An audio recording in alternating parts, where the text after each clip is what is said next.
As I saw him, number 10, by Sampurnamma. To the poet, the Maharishi was an inspired poet. To the scholar, an endless ocean of knowledge. To the yogi, a supreme adept established in divine union. Everyone who approached him with humility and faith saw something of themselves reflected back with greater insight and clarity. It is no wonder that those uneducated but spiritually mature women who served him by cooking in the kitchen saw him as a flawless cook who taught the highest wisdom in simple kitchen chores. Sampurnamma diligently served Bhagavan in the kitchen for many years and still lives in Sri Ramanasramam today. She can be seen in the Ashrama with cane in hand, walking slowly with short steps, bent and wearing a well-used white sari which is draped over the top of her head. When you speak to her, a beautiful smile lights up her face. In reminiscences taken from Ramana Smriti and a 1989 videotaped interview, Sampurnamma tells us her story. Bhagavan was born in the village next to ours, and my people know him from his earliest childhood. When he became a great saint with an ashrama at Tiruvannamalai, my relatives used to go there often, for they were quite devoted to him. I was busy with my household and was not interested in going with them. When my husband died, I was in despair and thought life was not worth living. My people were urging me to go to Ramanashramam to get some spiritual guidance from Bhagavan, but I was not in the mood to go anywhere. In 1932, my sister and her husband Narayanan were going to see Bhagavan, and I agreed to go with them. We found Bhagavan in a palm leaf hut built over his mother's samadhi, place of burial. Some devotees and visitors were with him, and all were having their morning coffee. Dandapani Swami introduced me to Bhagavan, saying, "This is Dr. Narayanan's wife's sister." As soon as I was introduced, Bhagavan gave a happy smile and said, "Varatum, Varatum, she is welcome, she is welcome." When I was able to sit for long hours in Bhagavan's presence, my mind would just stop thinking and I would not notice the time passing. I was not taught to meditate and surely did not know how to stop the mind from thinking. It would happen quite by itself, by His grace. I would sit immersed in a strange state in which the mind would not have a single thought, and yet which would be completely clear. Those were days of deep and calm happiness. My devotion to Bhagavan took firm roots and never left me. I stayed for 20 days. When I was leaving, Bhagavan got a copy of Who Am I? And gave it to me with his own hands. When I returned to my village, I was restless. I had all kinds of dreams. I would dream that a pious lady would come to take me to the Ashrama, or that Bhagavan was inquiring after me and calling me. I longed to go again to Ramanashramam. My uncle was leaving for Arunachala, and I eagerly accepted his offer to take me with him. On my arrival, I was asked to help in the kitchen because the lady in charge of cooking had to leave for her home. I gladly agreed, for it gave me a chance to stay at the Ashrama and to be near Bhagavan. In the beginning, I was not good at cooking. The way they cooked in the Ashrama was different from ours, but Bhagavan was always by my side and gave me detailed instructions. His firm principle was that health depended on food and could be set right and kept well by a proper diet. He also believed that fine grinding and careful cooking would make any food easily digestible. So, we used to spend hours on grinding and stewing. He would sit in the middle of the kitchen watching and offering suggestions. He paid very close attention to proper cooking. I would give him food to taste while it was cooking to be sure that the seasoning was just right. He was always willing to leave the old hall to give advice in the kitchen. Amidst pots and pans, he was relaxed and free. He would teach us numberless ways of cooking grains, pulses, and vegetables, the staples of our South Indian diet. He would tell us stories from his childhood or about his mother, her ways, and how she cooked. He would tell me, "Your cooking reminds me of mother's cooking. No wonder our villages were so near." I think Bhagavan must have learned cooking from his mother, for if I made some dish very well, while tasting it, he would exclaim, "Ah, you have made this dish just like mother used to make it." And whenever my going home was mentioned, he would say, "Oh, our best lady cook wants to go away." In the kitchen, he was the master cook, aiming at perfection in taste and appearance. One would think that he liked good food and enjoyed a hearty meal. Not at all. At dinner time, he would mix up the little food he would allow to be put on his leaf, the sweet, the sour, and the savory, everything together, and gulp it down carelessly as if he had no taste in his mouth. When we would tell him that it was not right to mix such nicely made up dishes, he would say, "Enough of multiplicity, let us have some unity." When I think of it now, I can see clearly that he used the work in the kitchen as a background for spiritual training. He taught us to listen to every word of his and to carry it out faithfully. He taught us that work is love for others, that we never can work for ourselves. By his very presence, he taught us that we are always in the presence of God and that all work is his. He used cooking to teach us religion and philosophy. He would allow nothing to go to waste. Even a grain of rice or a mustard seed lying on the ground would be picked up, dusted carefully, taken to the kitchen, and put in its proper tin. I asked him why he gave himself so much trouble for a grain of rice. He said, "Yes, this is my way. Everything is in my care, and I let nothing to go to waste. In these matters, I am quite strict. Where I married, no woman could get on with me. She would run away."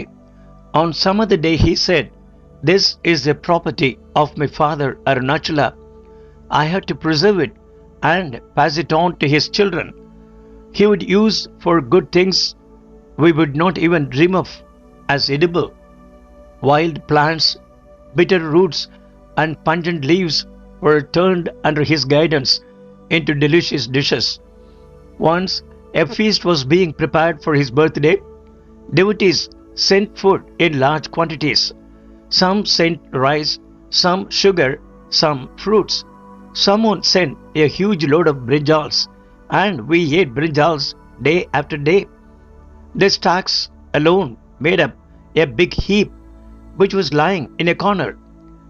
Bhagavan asked us to cook them as a curry. I was stunned, for even cattle would refuse to eat such useless stalks. Bhagavan insisted that the stalks were edible, and we put them in a pot to boil along with dry peas. After 6 hours of boiling, they were as hard as ever. We were at a loss what to do, yet we did not dare to disturb Bhagavan. But he always knew when he was needed in the kitchen, and he would leave the hall even in the middle of a discussion. A casual visitor would think that his mind was all on cooking. In reality, his grace was on the cooks. As usual, he did not fail us, but appeared in the kitchen. "How is the curry getting on?" he asked. "Is it a curry we are cooking?" "We are boiling steel nails," I exclaimed, laughing. He stirred the stacks with the ladle and went away without saying anything. Soon after, we found them quite tender. The dish was simply delicious, and everybody was asking for a second helping. Bhagavan challenged the diners to guess what vegetables they were eating. Everybody praised the curry and the cook except Bhagavan. He swallowed the little he was served in one mouthful, like a medicine, and refused a second helping. I was very disappointed, for I had taken so much trouble to cook his stacks, and he would not even taste them properly. The next day, he was telling somebody, Sampurnamma was distressed that I did not eat her wonderful curry.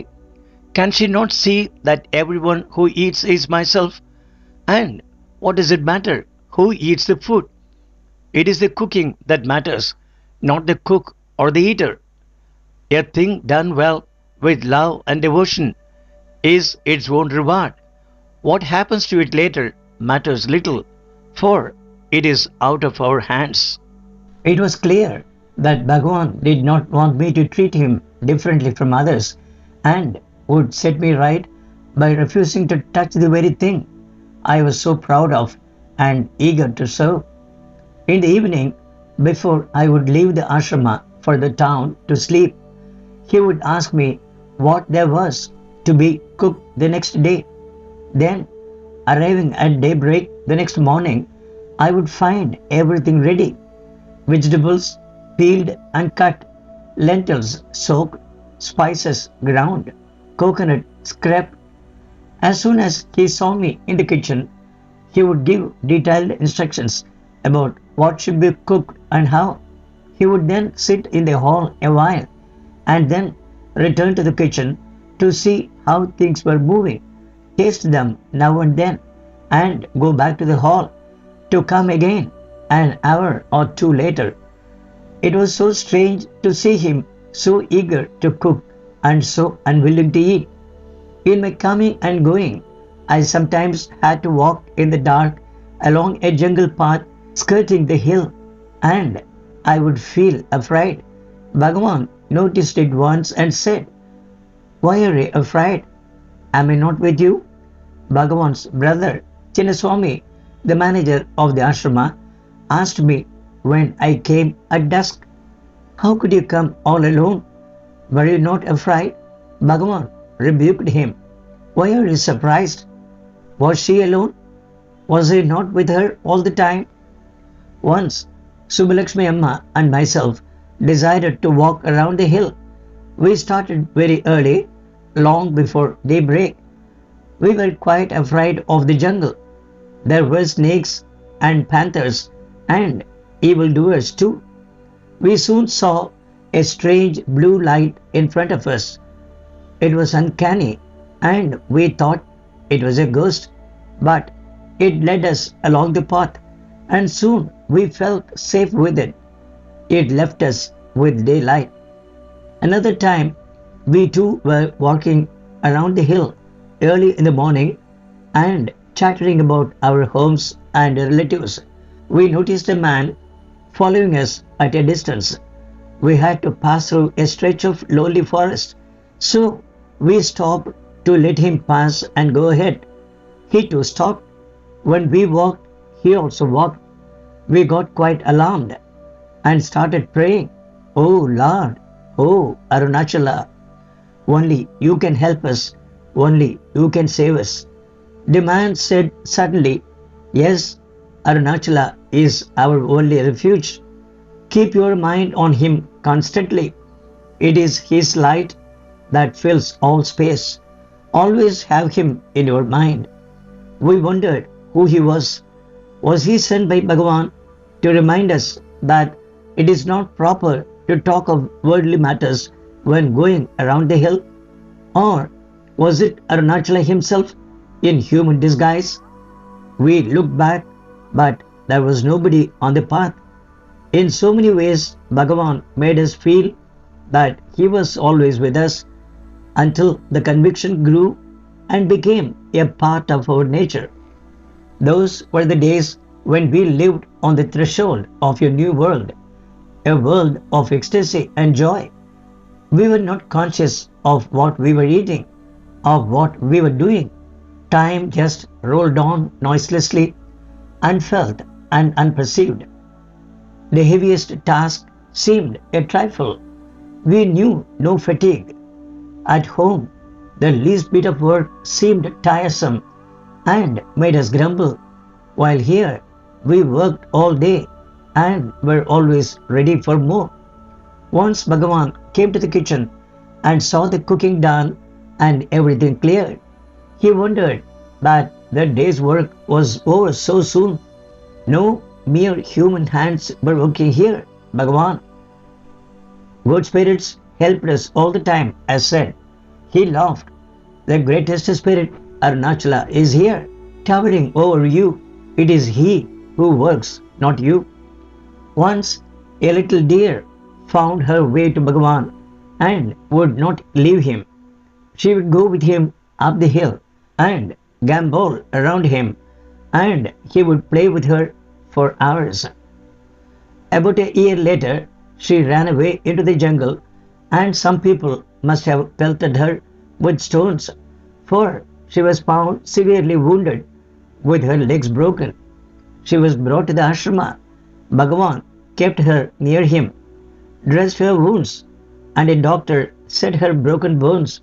One midnight, the deer crept into Bhagavan's lap, snuggled up to him, and died. The next day, Bhagavan told me that the deer had died. I said, some great soul came to you as a deer to gain liberation from your hands. Bhagavan said, yes, it must be so. When I was on the hill, a crow used to keep me company.